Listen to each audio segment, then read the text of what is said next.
In this video, you're going to see me paint this little skyscape using only 3 colours, and I'm going to talk about the importance of values.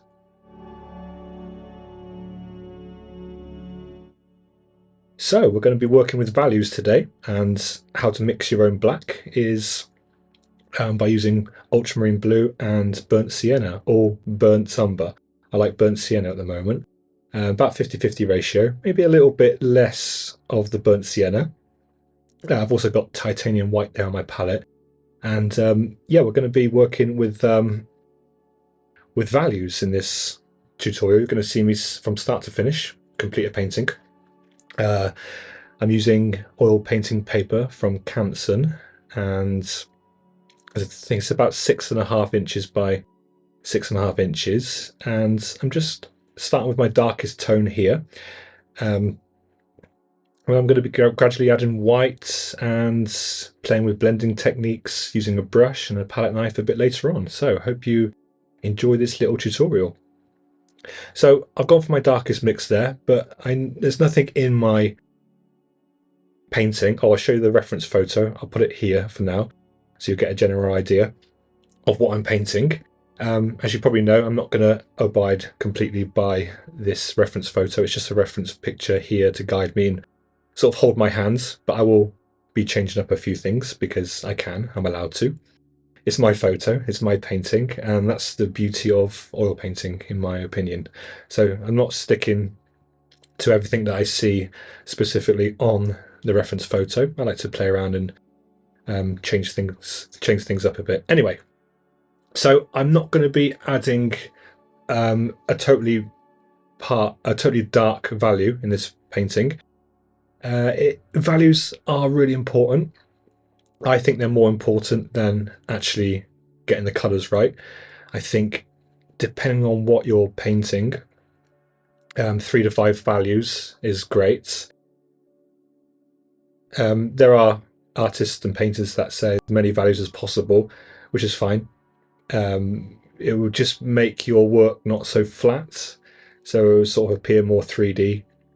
I usually like to use 3 values, sometimes 4, but okay, maybe if I have a focal point, which I should have a focal point in my paintings, sometimes I don't, then I will put nice contrast value next to, sort of dark to light in a small area. But I'm not really interested in creating so much contrast in the whole painting. I think 3 values is enough. So I'm using a flat brush here, medium sized, and I'm using water mixed with oil paint, and I just put the brush in a bit of water and rinsed it totally, so it's just slightly damp.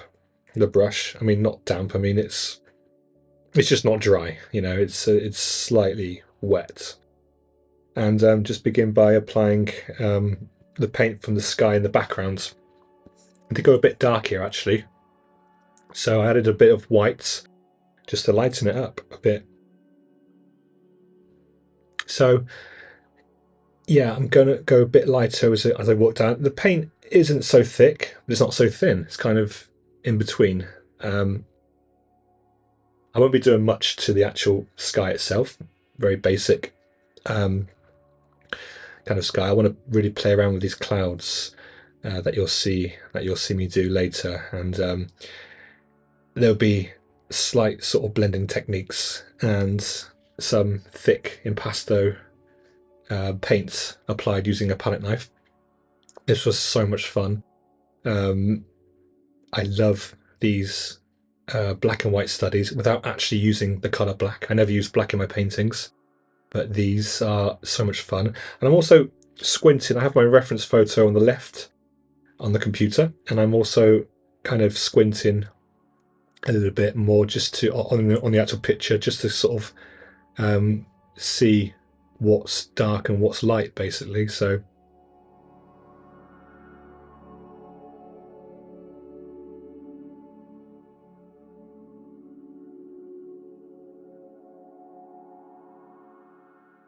okay, so I've just gone a bit lighter there. I wanted this to be very blended, this part here, and and pretty simple. I mean, this this painting took me about 20 minutes, just over, and it was a heck of a lot of fun.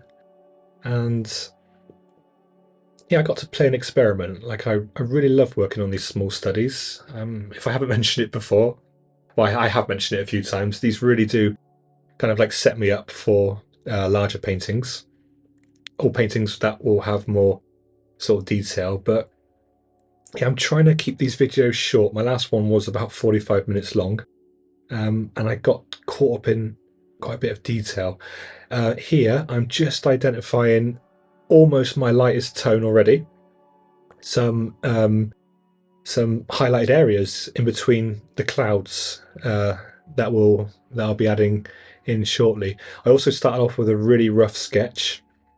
I didn't really need to do the sketch. I just do it there as a guide, like the reference photo. It's just sort of there to hold my hand a little bit so I don't get too lost. But yeah, I used the Polychromos color pencil just to knock in a very quick design. Yeah, and I'm just using a little bit of water, not too much, just to kind of clean the brush in between. Water mixed with oil paints are an amazing cleanup. They don't take long at all. I still use Fairy Up liquid or dishwasher. Sorry, not dishwasher, dish soap to really, clean my brushes and keep them well sort of looked after. Yeah, I want some of those brushstrokes to show through in certain areas. I think it gives a painting a lot of interest. It's that really weird kind of balance between abstraction, a bit of impressionism, and also a touch of realism. Um, so yeah, let's let's continue. Oh, here I'm just watering. I just watered the brush down slightly, just to sort of make it a little bit more misty there in the background in the sky.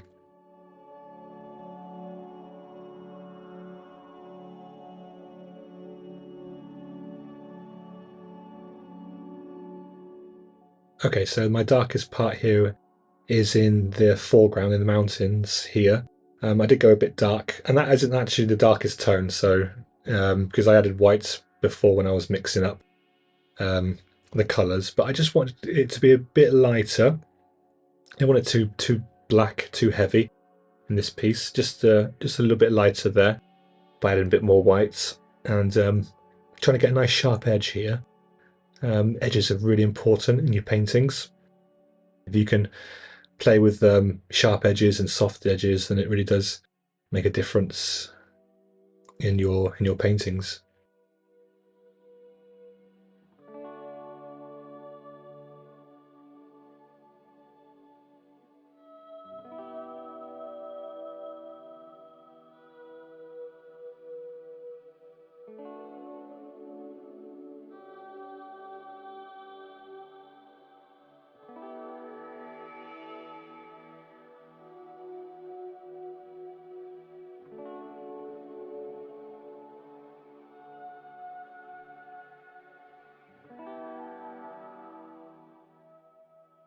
Okay, so there's a bit of a mountain in the distance here, and again, what I've just done is I'm not onto the mountain in the distance yet. I jumped straight into the clouds. Um, so I want the darkest part of the cloud here to sit. It was usually the darkest part of the cloud is the bottom part of the clouds, usually where the rain is, where the water is, and yes, I'm just laying that in there with my flat brush. The flat brushes are so versatile. You can get some amazing kind of brush marks, and yeah, I keep this paint quite thin now, so I can sort of layer over the top of this painting in the same painting session, slightly thicker paint, which will sit nicely on top of this initial paint layer.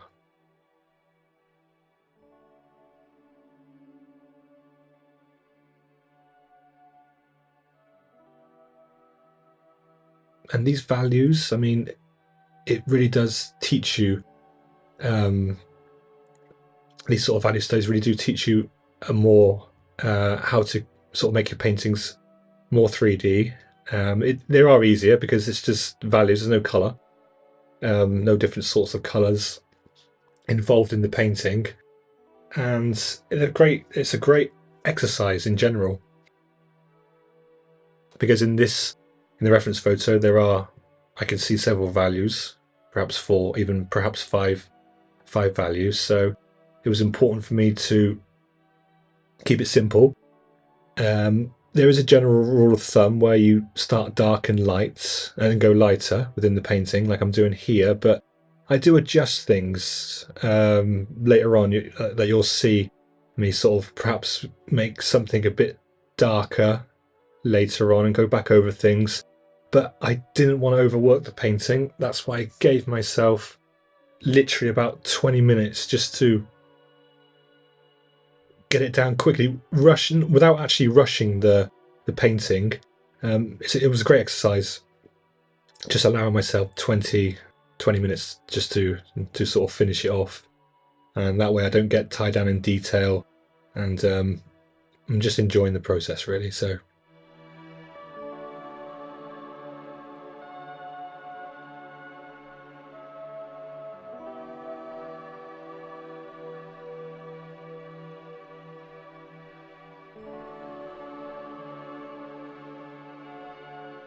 okay, here I did dilute the paint slightly with a bit more water, just for that misty effect.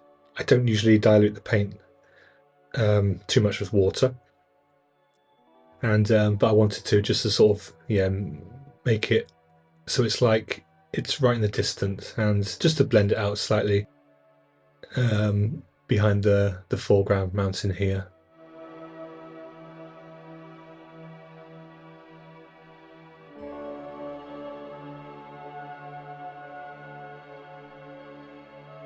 Okay, so I'm just using the same mix. I'm gradually getting lighter now, and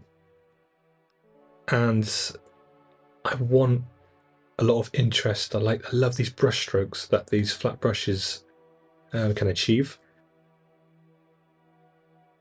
And if you can sort of keep those brush marks showing in certain areas, also blending in some areas, whilst working with sharp edges and soft edges, thin paint, thick paint. If you can get this bizarre combination in your paintings, then they're going to have a lot of interest in them.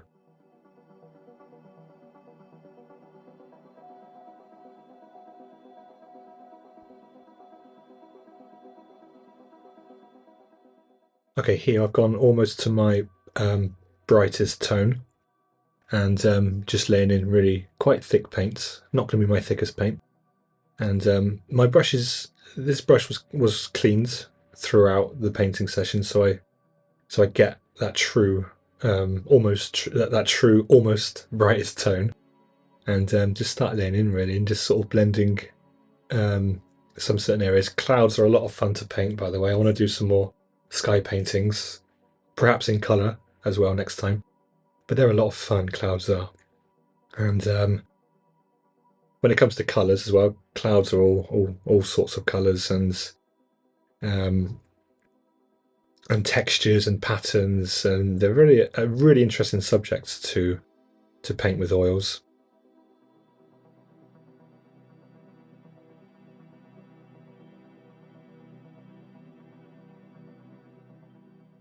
Okay, here for example, I just wanted to blend out slightly, is to soften out some areas, and I'll be tining some areas throughout the painting as well as we get towards the ends of the painting. So if you're looking for more exclusive content from myself, then do check out my Patreon page down below. I'll leave the link in the description, and yeah, just more exclusive content from yours truly. I have lots of reference photos that you can use in your paintings, plus art downloads, and more coming soon. So be sure to check that out. Thank you very much. So back to the painting. I'm just tying some areas in together and basically playing really with that wet paint. You have a lot of fun with oil paints because of the paint stays wet for so long. It just allows me to manipulate and move things around. What you don't see in this is me kind of cleaning the painting. So once there are parts where I move the painting brush outside of the, like now, for example, I just cut that. I do clean my brushes, not so much with this value study, but my brushes are kept clean with water throughout the actual painting session. So that's always important to do.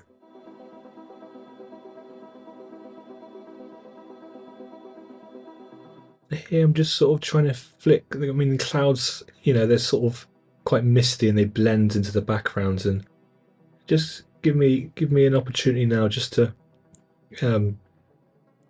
throw around some sort of shadowy areas and some sort of nice sort of texture of the patterns of the clouds that they kind of produce. And it's nice to be able to work on top of what's already been painted, usually with slightly thicker paints. And of course, with my finger, that gives a really sort of strong blend, as opposed to just using a blending brush. But you might see me with a painting brush, or with a blending brush, very shortly. So if I keep tripping over my words, I am actually freestyling this again. I'm just talking and seeing, there's no script involved now with these videos. So I'm just talking and trying to explain what I'm doing, what I did the previous day on this painting. So I hope it's helpful. If you have any questions, then please do let me know in the comments down below. And just, if you want to like the video, it does help, does go a long way with the algorithm of YouTube, because I want to keep painting or giving these or uploading these tutorials. They're a lot of fun, and I want to try and keep it down to about 20 minutes, 25 minutes or so, just to get as much information as I can in a friendly manner across to you.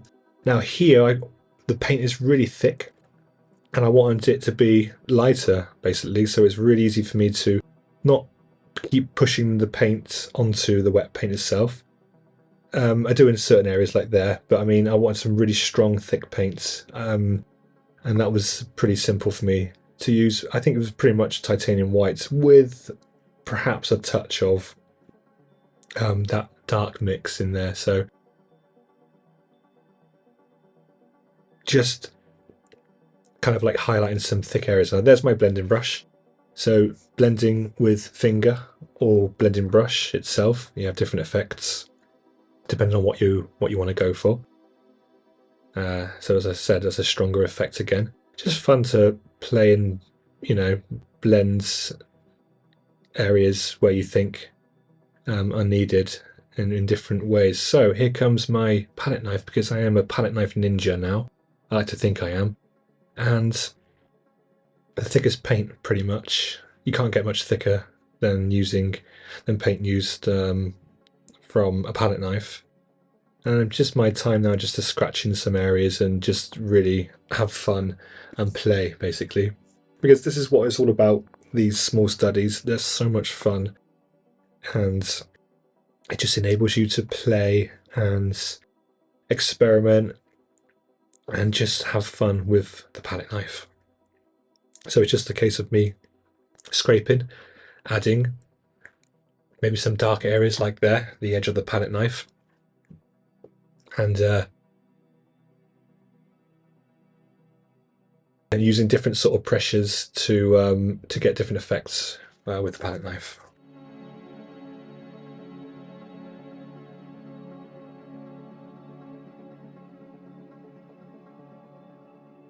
And again, you can really work into that wet paint there just by scratching it away, and you get some really incredible textures that appear. Basically, you'll see the paper again, which could act as highlights, which could be your brightest highlights.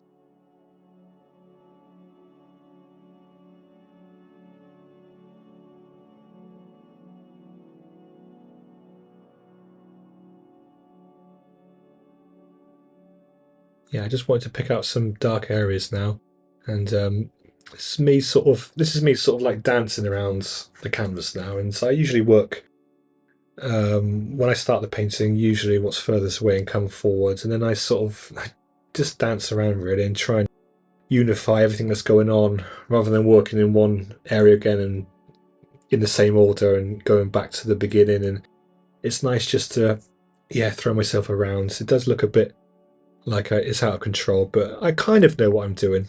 I sort of know what I'm doing. So yeah, these studies really do help me um, push the boundaries of what I can do in 20 minutes or so, and just they really allow me to experiment and just really enjoy the process. So I'm just blending a little bit there with my filbert brush, um, just tiling some areas, not too much. You don't want to overblend things. It's nice to have that combination of both, where you blend in some things and some areas you don't blend.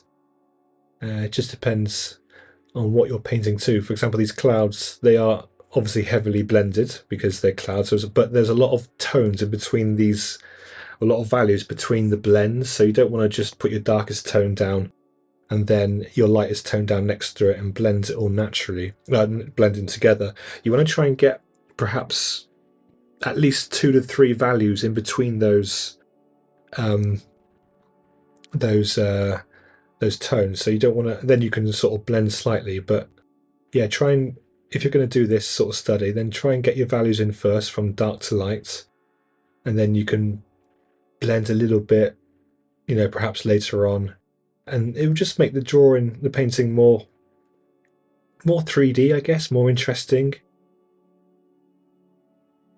So yeah, when doing this sort of study, make sure you get your values in first, and then you can blend a little bit here and there, and that will keep the painting quite interesting and kind of more 3D.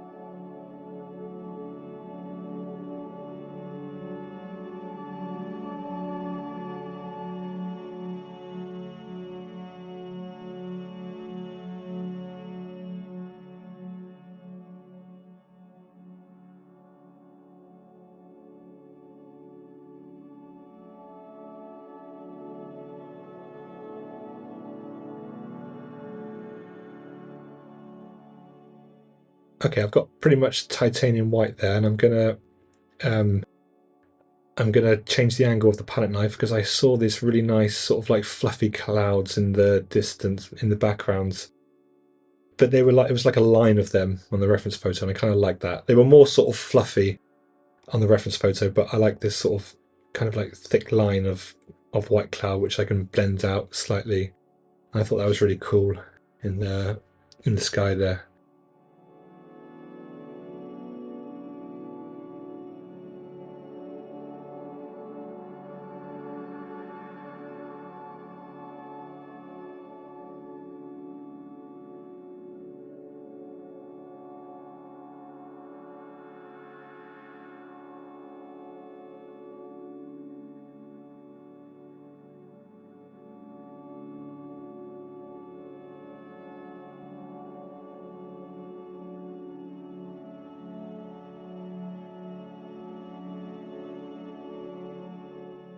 I really had a blast painting this.